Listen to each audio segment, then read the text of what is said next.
नमस्कार। तो दोस्तों, आज हमारा लेक्चर नंबर 6 है। ऑफिशियल लेक्चर नंबर 197 है और हमारा टॉपिक है जुडिशियल सेपरेशन अर्थात न्यायिक पृथक्करण। आप ध्यान रखें, एक विवाह विच्छेद होता है, एक विवाह पृथक्करण होता है। तो न्यायिक पृथक्करण बोलते हैं या जुडिशियल सेपरेशन बोलते हैं, और एक होता है विवाह विच्छेद, जिसे हिंदी में डाइवोर्स भी। तो हमारा आज का टॉपिक है न्यायिक पृथक्करण।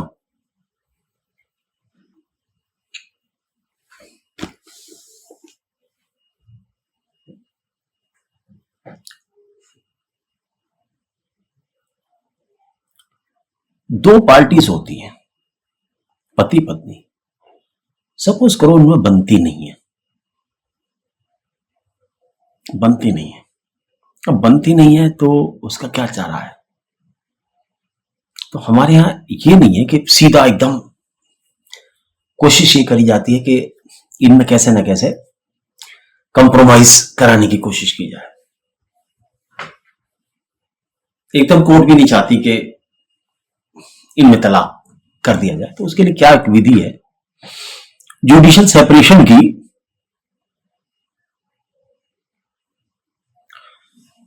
तो उनको एक जुडिशियल प्रोविजन का एक प्लेंट लानी पड़ती है, सूट लाना पड़ता है, वाद लाना पड़ता है। वाद लाके कोर्ट में पेश किया जाता है। वो उसमें क्या होता है, एक पक्षकार तो वादी तो उसमें पति हो जाता है, प्रतिवादी पत्नी हो जाती है। उसके बाद उसमें सारी डिटेल, पत्नी का पता, पत्नी कहां रहती है, क्या रहती है, ये किसी की तरफ से भी आ सकता है। ये नहीं कि पत्नी नहीं ला सकती या पति नहीं ला सकता, कोई भी ला सकता। दोनों पार्टीज में से दोनों फ्री हैं। न्यायिक पृथक्करण जो है, पति और पत्नी के बीच संबंधों की दशा है जब वे एक साथ रहने के किसी आभार के अंतर्गत नहीं होते तथा एक दूसरे के प्रति वैवाहिक कर्तव्यों का पालन करने के अधीन नहीं होते। यह पति पत्नी के वैवाहिक अवसरों को इसमें अस्थायी निलंबन कर दिया जाता है और इस अधिनियम में उल्लिखित आधारों में से किसी एक पर न्यायालय द्वारा पारित आज्ञा के परिणाम स्वरूप होता है। तो जब सबसे पहले आप एक प्रार्थना पत्र लाएंगे या जिसे कह सकते हैं वाद पत्र लाएंगे, और वाद पत्र जो है, ये वाद पत्र अंतर्गत धारा 10 सब सेक्शन 1 में आता है। हिंदू मैरिज एक्ट के 10 सब सेक्शन 1 में एक प्लेंट लाई जाएगी, वाद डाला जाएगा, जिसमें पति और पत्नी, पति पार्टी और पत्नी दूसरी प्रतिवादी बनेगा। तो उसमें सारे फैक्ट्स वगैरह लिख के, क्या आधार है, क्या कारण है, ये सारे के सारे कारण करके जुडिशियल सेपरेशन का आप जो है एक वाद या मुकदमा कोर्ट में, न्यायालय में दाखिल कर देंगे। तो जिला न्यायालय में ये मजिस्ट्रेट जिला न्यायालय के सामने ये आपका डाल दिया जाएगा। अब ये तो हो गए सेक्शन 10, हमने बता दिया।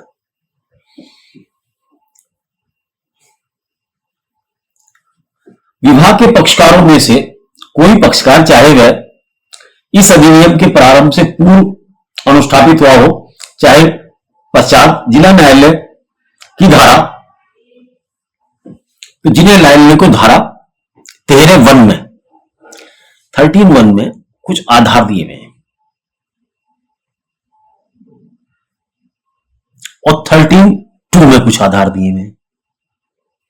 प्लेंट का सेक्शन तो ये रहेगा आपका सेक्शन 10(1), 10 की धारा ए, लेकिन वो ग्राउंड्स आप सेलेक्ट कर सकते हैं, वो मैं अलग बताऊंगा।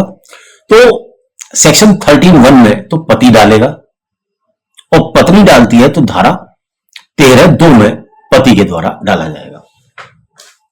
तो दो बातें आपके दिमाग में आ जानी चाहिए। 10 का जो वो है विवाह विच्छेद का जो प्लेंट है, वो सेक्शन 10(1) में जाएगी, धारा 10(1) में जाएगी हिंदू मैरिज एक्ट की। लेकिन उसको जो पति के द्वारा जो डाला जाएगा वो 13(1) में डाला जाएगा और पत्नी के द्वारा 13(2) में डाला जाएगा। सब सेक्शन 2 है। 13 का मतलब 13 और सब सेक्शन 2। अब क्या है, धारा 13(1) पति द्वारा, धारा 13(2) पत्नी द्वारा में वर्णित आधारों में से किसी ऐसे आधार पर जिस पर विवाह विच्छेद के लिए याचिका उपस्थित की जा सकती है, अर्थात 13(1) और 13(2) में विवाह के लिए, विच्छेद के लिए डाइवोर्स की ग्राउंड्स दी गई हैं कुछ, उन्हीं आधारों पर सेक्शन 10(1) का मुकदमा, जिसे कहते हैं जुडिशियल सेपरेशन, का भी दायर किया जा सकता है। सिंपल सी बात है, बिल्कुल हिरियाने की जरूरत नहीं है। जो ग्राउंड्स डाइवोर्स की होती हैं वही जुडिशियल सेपरेशन की भी हो सकती है। न्यायिक पृथक्करण के लिए डिग्री के लिए प्रार्थना करते हुए अर्जित उपस्थित की जा सकती है, अर्थात जो भी दावा डालेगा वो कोर्ट से ये प्रार्थना करेगा कि हमें सर जुडिशियल सेपरेशन की डिग्री हमारे हाथ में धर दो या हमें जुडिशियल सेपरेशन की डिग्री दे दो। ये फर्स्ट स्टेज समझो आप। हमारा मामला नहीं बन रहा जी, हम नहीं रह सकते, मजबूरी है हमारी। क्या मजबूरी है वो मैं भी आगे चलूंगा तो आगे बताऊंगा कि इन आधारों पे लाजता तो ये बात डाल दिया, उसका वैल्यूएशन कर दिया, उसका सत्यापन कर दिया, उसके साथ एफिडेविट लगा दिया। किसी मुकदमे में इसमें जो सारी की सारी प्रोसीजर होगा वो सीपीसी का होगा। क्या सीपीसी का? नंबर 1, न्यायालय का नाम, वादी का नाम, वादी का पता, वादी के पिताजी का नाम, वादी क्या करता है, क्या धंधा है उसका, बनाम प्रतिवादी पत्नी का नाम। ये उल्टे भी हो सकते हैं, दोनों में से कोई सा भी डाल सकता है। ये उदाहरण के तौर पर दे रहा हूं। पति का नाम, वादी का नाम, प्रतिवादी का नाम, प्रतिवादी का एड्रेस, प्रतिवादी कहां रहती है, कैसे रहती है, ये क्या। उसके बाद सब विषय, एप्लीकेशन अंडर सेक्शन 10(1) न्यायिक पृथक्करण हेतु, पृथक्करण हेतु। उसमें ब्रीफ फैक्ट कि शादी कब हुई थी, शादी किस दिन हुई थी, शादी कैसे हुई थी, क्या क्या लिया दिया गया था। अगर कुछ लिखना चाहे तो लिख दें। आगे चलें, क्या कारण रहे जिनके कारण से आपको कोई परेशानी हुई कि आप विवाह पृथक्करण चाह रहे हैं, वो लिख के उसका प्लेंट का सत्यापन करके, कोई वैल्यूएशन के हिसाब से कोर्ट का वैल्यूएशन दिखा के कि भाई इतने रुपए तक की न्यायालय के क्षेत्राधिकार में यह आता है। न्यायालय का क्षेत्राधिकार का वर्णन करते हुए उस प्लेंट में कुछ चीजें इंपॉर्टेंट है, जैसे मैं बता रहा हूं, वैल्यूएशन ऑफ सूट, क्षेत्राधिकार, ये सब लिखने के बाद में उसका सत्यापन करके वादी अपने दस्तखत कर देगा उस पर। दो प्रति में उसे दाखिल कर दो। न्यायालय उचित समझेगा ले लेगा, नहीं समझेगा तुम्हारी वापस कर देगा। ये सारा काम सिविल प्रोसीजर कोड के तहत होगा।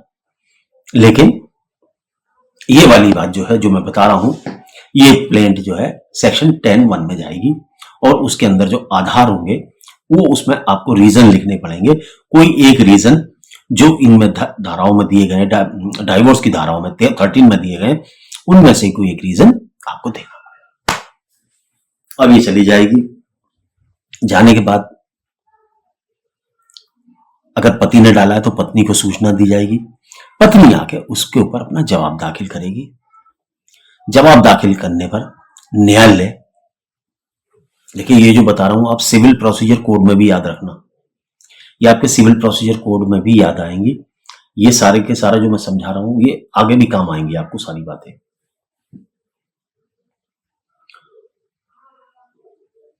अभी देखो मेरे पे टाइम है, मैं आपको यहीं पे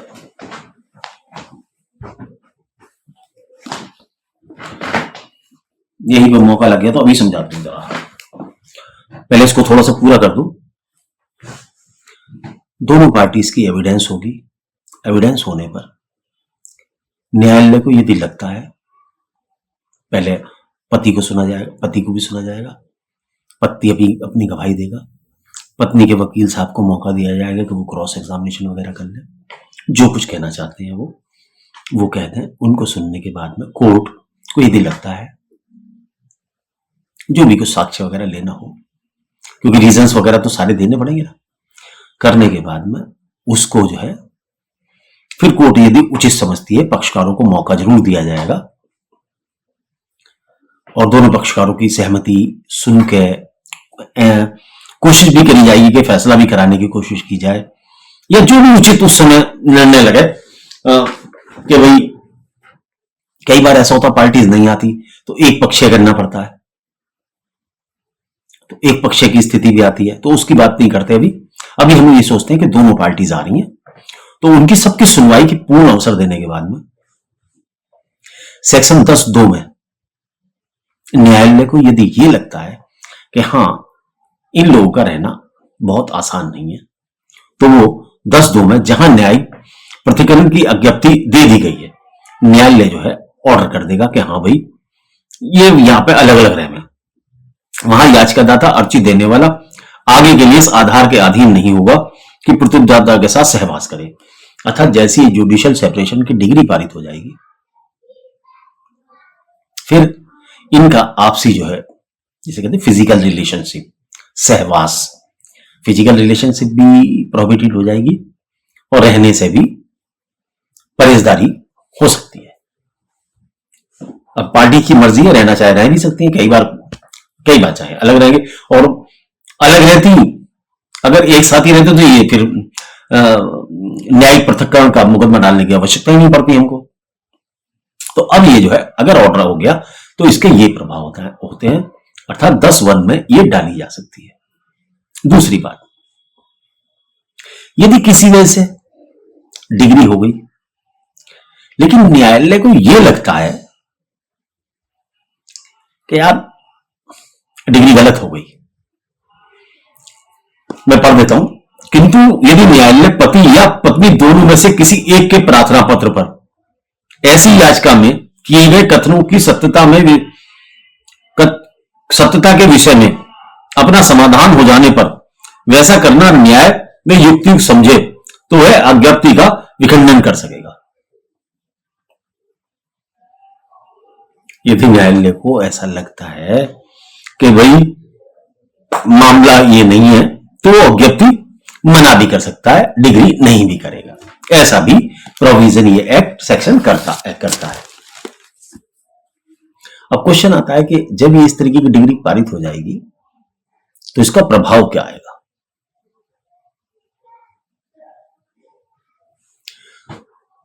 वैवाहिक कर्तव्यों के पालन के अधीन नहीं रहेंगे दोनों पक्ष, अर्थात जो पति पत्नी के संबंध होते हैं इसकी जो अधीनता थी वो समाप्त हो जाएगी। अब कोई किसी के साथ रहने के लिए बाध्यता न होगी, अर्थात जो एक दूसरे के प्रति ड्यूटी होती है कि भाई कमा के लाइए, इसकी सुख दुख में साथी देखिए, कोई बीमारी आ जा रही है उसका कर्तव्य का पालन कीजिए, उन या आपसी संबंध का वो बंद हो जाएगा। दूसरा, ये जो होता है विवाहिक पृथक्करण जो होता है ये परमानेंट सॉल्यूशन नहीं होता, ये एक प्रकार का सहवास को टेम्परेरी निलंबन है, एक टेम्परेरी निलंबन है। ये जो 10(2) में आपको दी जा रही है एक टेम्परेरी रिमेडी दी जा रही है कि भाई हाँ ठीक है चलो जाओ अलग अलग रह लो, तो अस्थाई है, ये स्थायी नहीं है। लेकिन न्यायालय की अगर ऑर्डर हो जाता है परिणाम स्वरूप तो जो समर्थ होगा भरण पोषण देने की जिम्मेदारी होगी। जो ऑर्डर हो जाएगा तो उसके बाद भरण पोषण देने की जिम्मेदारी होगी। लेकिन ऐसा ऑर्डर होने के बाद भी आपको रीमैरिज करने की परमिशन नहीं मिलेगी। इतना आसान नहीं है मैडम। विवाह जन्म जन्म को बंधन है। हमारे यहां इसको तोड़ने की इतनी जल्दी अनुमति नहीं मिलेगी आपको हिंदू लॉ में। तो पहले ये आपको दे दिया जाएगा, उसके बाद खर्चे पर्चे की जिम्मेदारी आपकी रहेगी। उसके बाद आप पुनर्विवाह अभी नहीं कर सकते, अभी थोड़ी सी और प्रोसीडिंग चलेंगे। जो पुनर्विवाह है वो आपका डाइवोर्स होने पर ही मिलेगा। ये आपका अस्थायी निलंबन का राइट जो है विवाह विच्छेद का आपको दे दिया गया। तो पहले ये आपको टेम्परेरी दे दिया गया। यहीं पर मैं जरा सी वो ग्राउंड्स बता दूं आपको, उसके बाद मैं फिर आपको क्लियर करता हूं। पति और पत्नी दोनों उन ग्राउंड्सों को ले सकते हैं जो मैं बताने जा रहा हूं। सबसे पहली 13(1) सबसेक्शन 1, 13 का उपधारा 1 और उसके अंदर भी रोमन का फर्स्ट जारता, एडल्ट्री, स्त्री हो या पुरुष हो, यदि अगर पुरुष है दूसरी औरत से संबंध रखता है, स्त्री है और दूसरे आदमी से संबंध रखती है, शादी के अस्तित्व में रहने के दौरान, जरा समझ लें।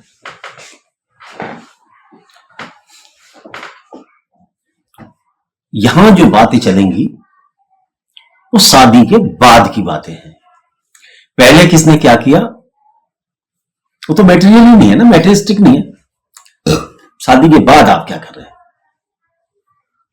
तो एडल्ट्री नंबर 1।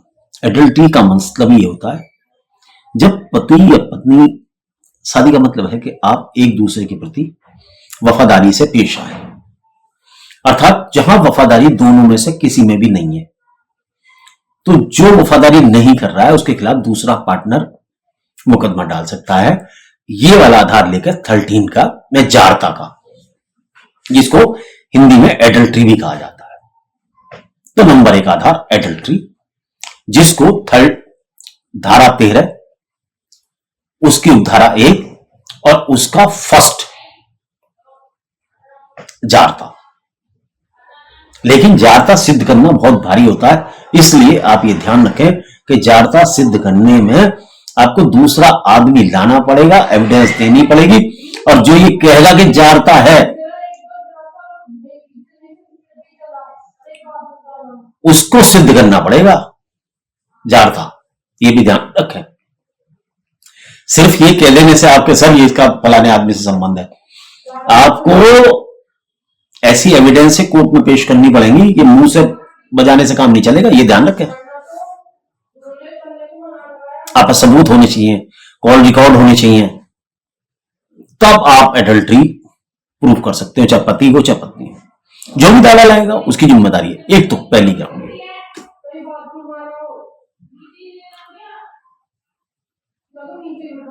क्रूरता, 13(1) धारा 13 उपधारा 1 उसकी पोर्शन 2 रोमन 2 क्रूरता।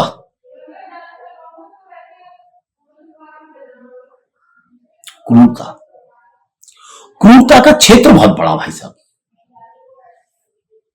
तानाकसी भी क्रूरता है। तू कुछ लाई नहीं दहेज में, तू काली है,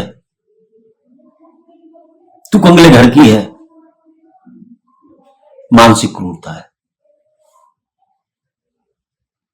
डिमोरलाइज किया जा रहा है, टॉर्चर किया जा रहा है, मानसिक मारपीट, हिंसा, यह भी क्रूरता है। क्रूरता की डेफिनेशन काफी बड़ी है, ब्रॉड है। क्रूरता को एक से नहीं समझा जा सकता, क्रूरता को बहुत अच्छा समझना है आपको, तो आपको सुप्रीम कोर्ट की कुछ जजमेंट पढ़ने होंगे। लेकिन यहां तानाकशी, ये कहना कि तू काली है, ये भी क्रूरता है, उसको हर्ट होता है। तू दहेज कम लाई है, ये भी क्रूरता है। तेरे बाप के बस की ये भी नहीं था, तेरी माँ बाप ने ये सिखा के भेजा, ये सब क्रूरता है। और मारपीट, वो भी क्रूरता है। तो क्रूरता का क्षेत्र बहुत बड़ा है। यहां मैं जनरल क्रूरता बता सकता हूं, लेकिन क्या क्रूरता है वो फैक्ट एंड सर्कमस्टांसेस डिसाइड करती है। अब अभित्याग, अभित्याग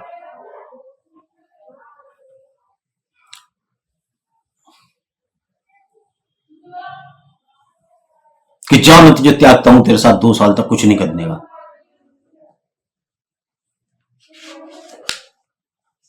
तेरे साल तक जो है तेरे साथ न सोऊंगा न बैठूंगा।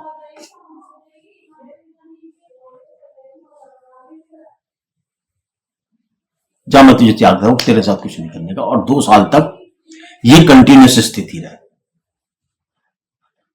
पढ़ता हूं, देखो। क्रूरता 13 सबसेक्शन 1, उसका उसका भी एक सेक्शन फर्स्ट, उसका ए खंड में ये क्रूर का वर्ड दिया गया है। दूसरा 13(1), उसका भी रोमन फर्स्ट और ख,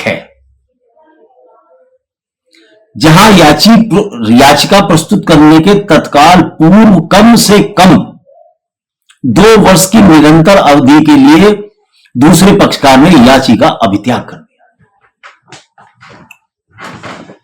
कम से कम 2 साल तक वो अभित्याग कर दे। सीधे शब्दों में, सरल शब्दों में, फिजिकल रिलेशनशिप बनाने का। बीमारी हो, अजारी हो, दैट इज डिफरेंट थिंग। यहां आप मीनिंग है नेग्लेक्ट करना। यहां इसको नेग्लेक्ट वॉलंटरली,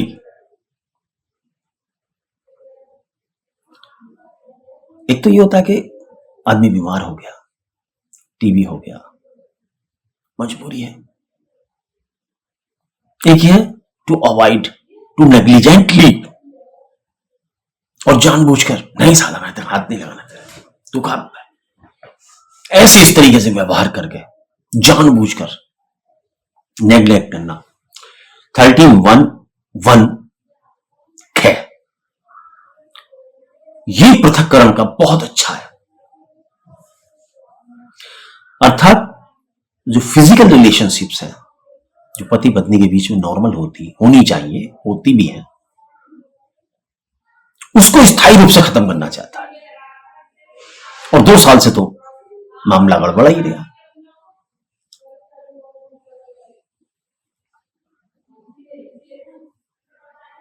तो ये 2 वर्ष की जो अवधि तक है ना, ये बहुत इंपॉर्टेंट है। इस दावा डालने से पहले अगर आप इस तरीके का दावा डालते हैं तो शादी के कम से कम 2 वर्ष तक, ज्यादा लंबी शादी हो गई है तो कोई से भी 2 वर्ष कह सकते हो आप। झूठ तो बोलती है दुनिया, लेकिन मैं नहीं कहूंगा कि झूठ बोलें आप।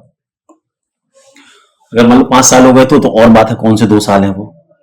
लेकिन यदि शादी हुई है तो उसके 2 साल बाद तक के लिए कम से कम जुडिशियल सेपरेशन का ये हो कि इसे कहते हैं, एक होता कंज्यूमेशन ऑफ मैरिज, एक होता non consummation of marriage. Consummation of marriage क्या होता है?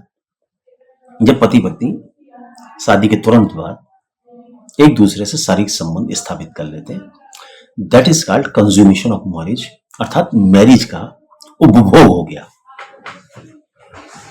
पत्नी ने पति ने पत्नी का उपभोग कर लिया। उपभोग से या खाने से ही समझ सकते हैं, खाना से ही मतलब होता है यूज भी। कंजम्पशन ऑफ मैरिज, सेक्स को भी उसे कंजम्पशन ऑफ मैरिज में, ये वर्ड आपके सामने कई बार आएगा, तो हो सकता है आपको ना पता हो। मैरिज का उपभोग कर लिया, तो उपभोग से मतलब के शारीरिक संबंध स्थापित कर लिए। यही मीनिंग लेना है इसका। तो अभी तक तो थोड़े 25 मिनट हो गए, एक्सप्लेन ही नहीं हो पाया। चलो आगे बताता हूं, 5 मिनट में खत्म करता हूं। धर्मांतरण द्वारा 13 सेकंड, चित्त की अवस्था अस्वस्थता द्वारा, गुप्त रोग हो कोई, 13 5th, संसार का त्याग कर दिया, बाबा जी बन गया, साधु बन गया, भाई मैं नहीं रह सकता। 13 प्रकल्पित मृत्यु, 7 साल से यही नहीं पता कि बंदा घर छोड़ के चला गया है और यही नहीं पता जिंदा है या मर गया। दैट इज कॉल्ड प्रकल्पित मृत्यु।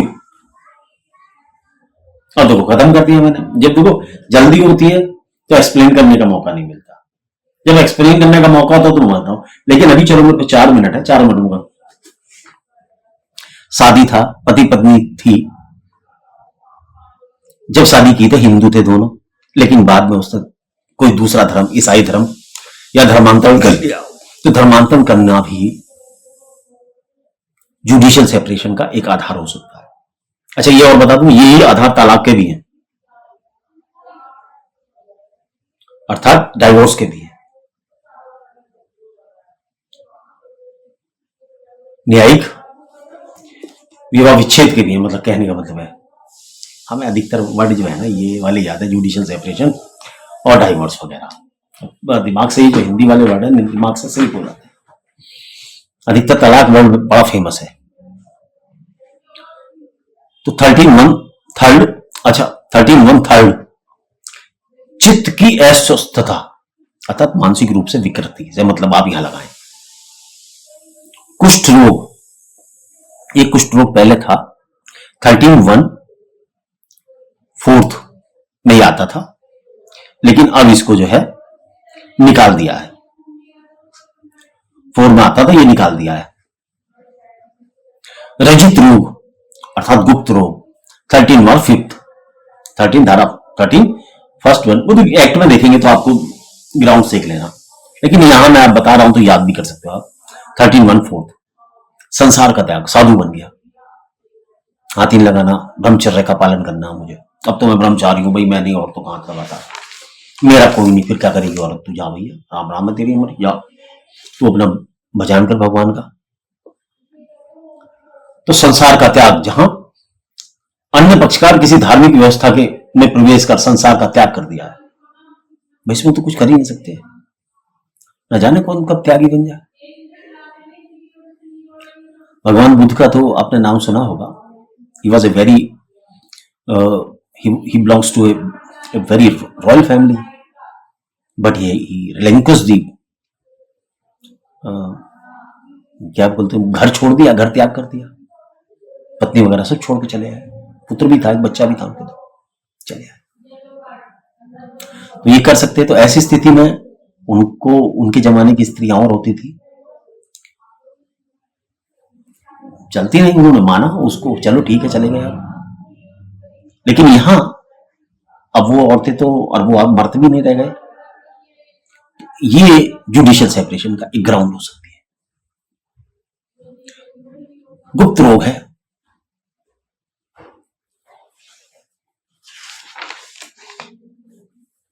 तो गुप्त रोग के तहत भी जो है ये हो सकता है।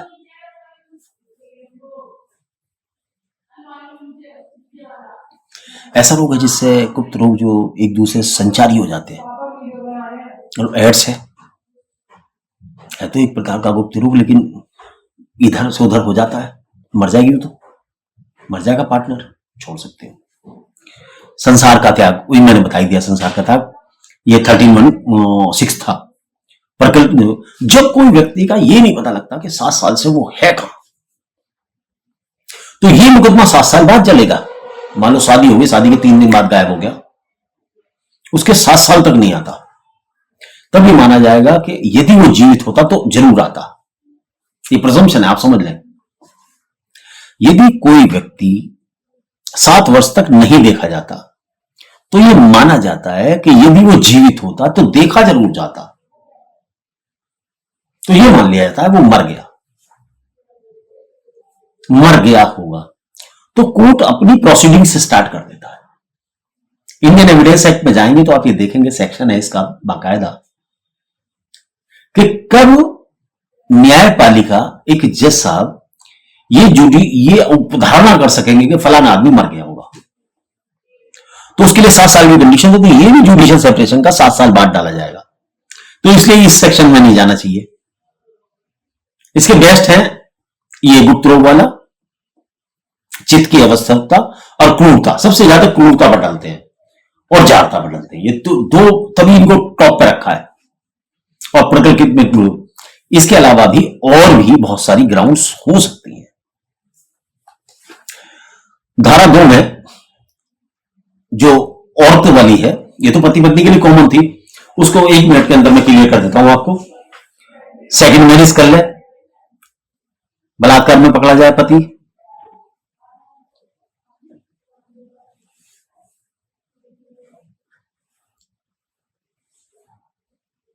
या नाबालिग, जब शादी हुई थी तब नाबालिग थे, इसके आधार पर भी, या पति ने दूसरा विवाह कर रखा है, तो उसमें ग्राउंड्स दिए गए हैं 13(2) फर्स्ट, 13(2) सेकंड और 13(2) फोर्थ में ये 4 ग्राउंड दिए हैं। सेकंड मैरिज, रेप, भरण पोषण के आदेश के पश्चात सहवास का पुनरारंभ नहीं होना,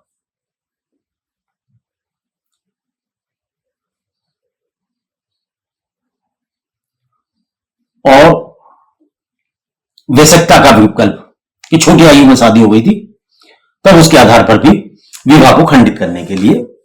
तो ये पति को और पत्नी को, दोनों को ये राइट दिए गए हैं। लेकिन एक बात, होगा तो होगा, लेक्चर लंबा, 2 मिनट और रुके। अज्ञप्ति निम्नलिखित मामलों में खारिज हो जाएगी यदि इन आधारों को सुनने के बाद भी जज साहब ने दिया तो खारिज हो जाएगी। क्या है? यदि युक्ति उस पुरुष या स्त्री की अनुपस्थिति में दी गई है, अगर एक पक्ष डिग्री है तो पार्टी को सुनकर भी खारिज हो सकती है। यदि जुडिशियल सेपरेशन का निलंबन हो गया, परमानेंट वाला नहीं, हल्का वाला, मामला चल ही रहा है, अज्ञप्ति ने सहवास कर लिया आपस में और एक दूसरे से सहमत हो गए, पति और पत्नी के रूप में आरंभ कर दिया, रहना ही आरंभ कर दिया, उधर मुकदमा डल रहा है, उधर आ गए, चल भी हम तो रह रहे, तब भी उसको खंडित किया जा सकता है और एक दूसरे के अपराध को क्षमा कर दिया।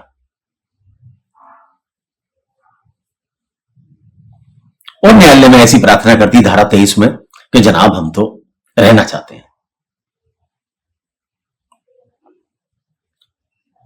हम तो रहना चाहते हैं, हम नहीं तोड़ना चाहते, तो भी रह सकते हैं।